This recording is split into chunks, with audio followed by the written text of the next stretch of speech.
একলব্য ও গুরুভক্তির মহাকাব্য। প্রাচীন ভারতের মহাভারত কাহিনীতে একলব্য নামে এক যুবক ছিল, যার গুরুভক্তি ও ত্যাগের কথা আজও মানুষ মনে রাখে। একলব্য ছিল একটি ছোট্ট বনবাসী গোষ্ঠীর ছেলে। তার মা-বাবা ও পরিবারের সদস্যরা খুব সাধারণ ছিল, কিন্তু একলব্যের মনে ছিল বড় স্বপ্ন। তিনি পৃথিবীর শ্রেষ্ঠ ধনুর্ধর হতে চেয়েছিলেন। এজন্য তিনি গুরুর খোঁজে বের হন। একদিন একলব্য গুরুর খোঁজে প্রবাহীর রাজ্যে যায় এবং সেখানে মহারথী গুরু দ্রোণাচার্যকে দেখতে পায়। দ্রোণাচার্য তখন পাতিয়ালির রাজকুমার অর্জুনের অস্ত্রবিদ্যা শেখাচ্ছিলেন।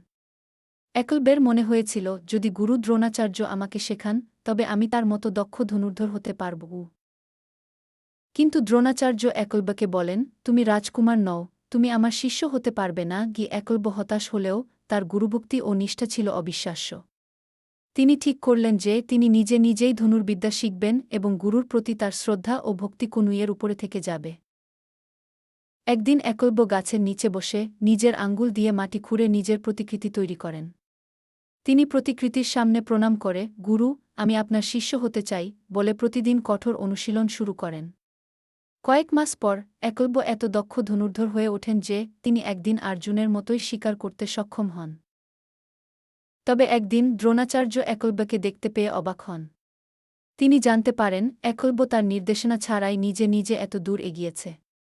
কিন্তু গুরু দ্রোণাচার্য জানতেন, একলব্যের কাছে একটা বিশেষ অনুরোধ ছিল, গুরুদান। দ্রোণাচার্য তখন একলব্যের কাছে এসে বলেন, তুমি আমার শিষ্য, তবে এক শর্তে, তুমি আমাকে তোমার ডান হাতের আঙুলটি দেবে। একলব্য, যার শুটিংয়ের ক্ষমতা তার ডান হাতের আঙুলের উপর নির্ভরশীল ছিল, তখনও গুরু ভক্তির জন্য নিজের আঙুলটি কেটে দান করে। এই আত্মত্যাগ ও নিষ্ঠার জন্য একলব্য পরবর্তীতে ইতিহাসে চিরকাল স্মরণীয় হয়ে থাকেন।